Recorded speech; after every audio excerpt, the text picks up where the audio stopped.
to bring up a Milwaukee Assembly person. David Bowen, are you ready for some action up here? So David Bowen is here, representative from the city of Milwaukee, and he'll speak with us about bridging the divide.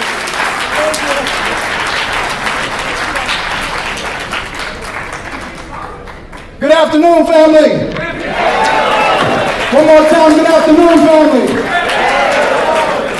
I'm honored to be here. I'm state representative and also vice chair of the Democratic Party of Wisconsin, David Bowen. I want to make sure that we take a moment of silence for those who recently have lost their lives to police violence in the few weeks leading up to today. If we could take a moment of silence, please.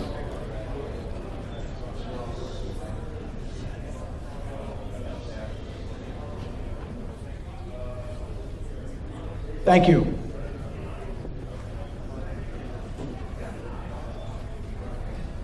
A lot of times,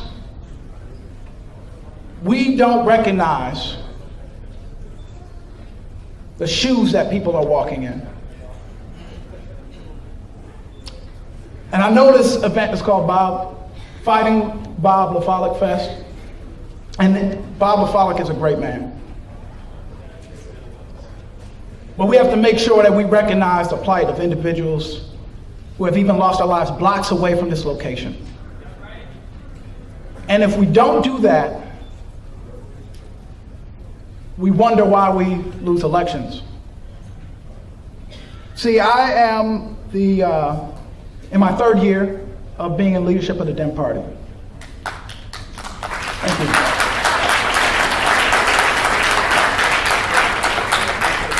And while people had questions about 2016, I knew all the answers, unfortunately.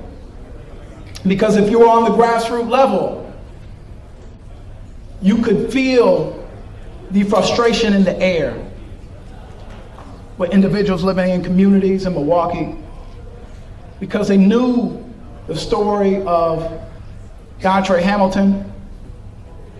They knew the story of Derek Williams. They knew the story of Corey Stingley, and countless others who have been inflicted by a system that should be there to protect and serve them too. And I had a chance to go to the 2016 convention, and before that I endorsed Bernie Sanders. Because I was excited about Bernie's platform.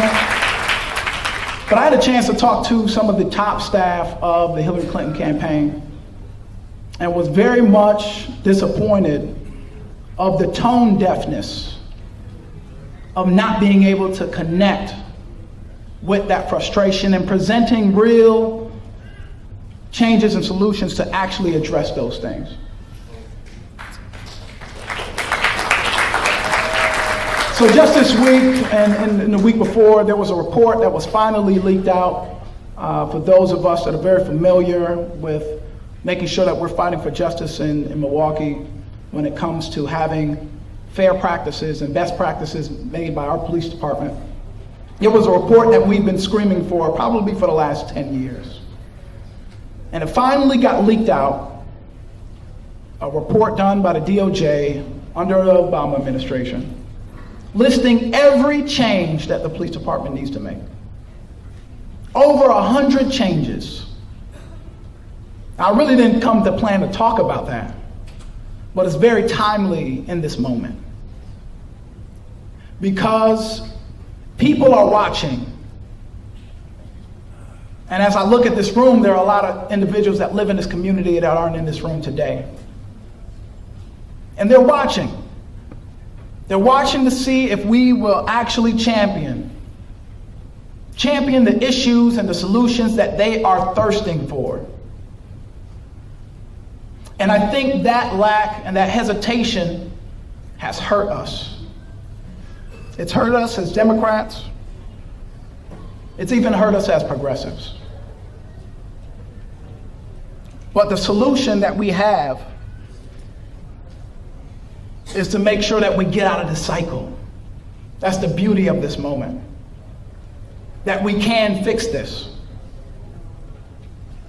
That we can make sure that we are supporting people running for office with our name on the ticket, that are going to champion those issues, that are going to fight for those solutions. And this week in particular has been tougher than most, I'll say that. I come today from a Capitol building in Madison that has passed the largest corporate giveaway from a state in the history of this country. $3 billion. And I had colleagues, mostly on the other side of the aisle, but I have to admit, even some on my side too, that truly believe in trickle-down economics. They think if you throw $3 billion to one corporate company, that if you skip over all the obligations that you have to the citizens that you serve, to ensure that their schools are funded, to ensure that their roads are paved, to ensure that their systems of healthcare actually is affordable. Matter of fact, it should be free.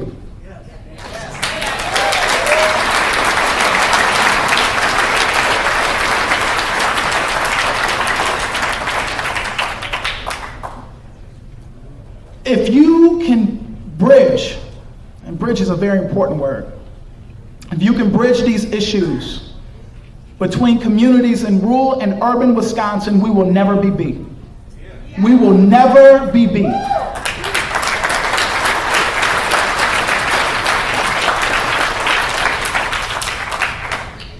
And it was funny, I was looking at an interview with some Trump supporters. And for those of us that pay attention to the polling all the time, Donald Trump is definitely below water in southeastern Wisconsin. And then when you get to the southern central Wisconsin, he evens up, but he's a little bit underwater. But you get to the core of western, central, and northern Wisconsin, he's still even.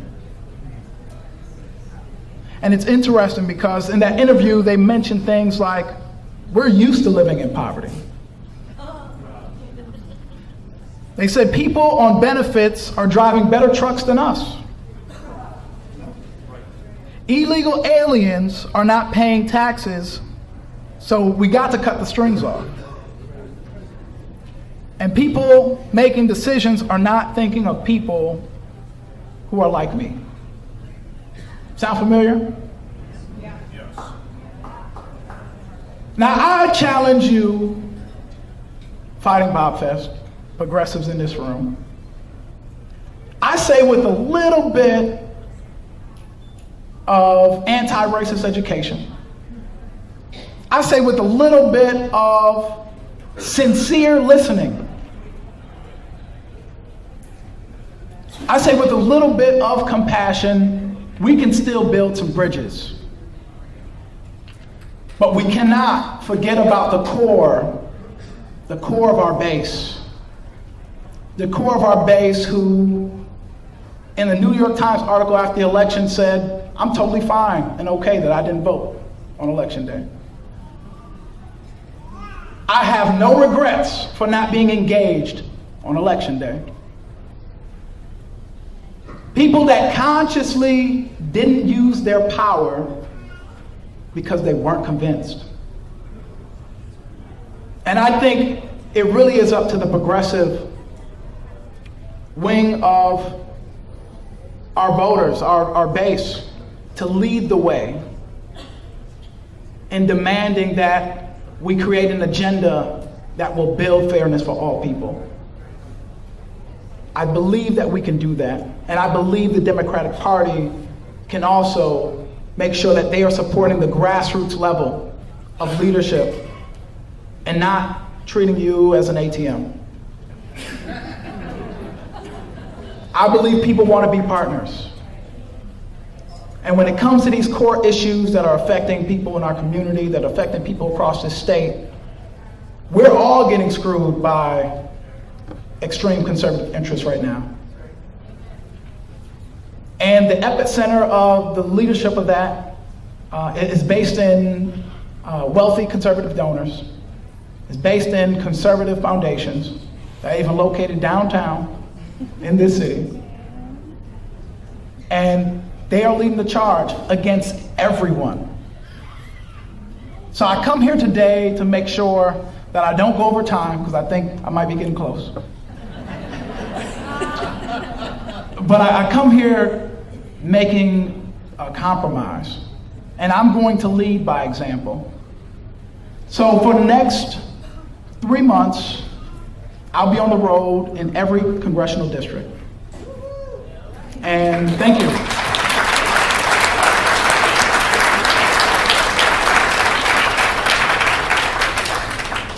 The Bridges Over Divide tour will get a chance to engage everybody across the spectrum, those who are frustrated with the party, those who willingly set out the election and don't believe that their power can change the situation, and those who are even frustrated at their own side, their own conservative side.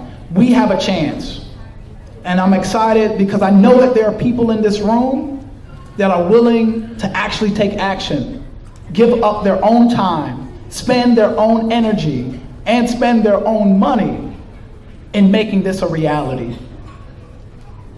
In Milwaukee, in the western part of the state, in the northern part of the state, we will leave no stone unturned. But it really will be up to us to do that. And 2016 was a big example of too many folks sitting on the sidelines. If we want power, we are going to have to take it from Scott Walker. If we want power, we're going to have to take it from Paul Ryan. And if we want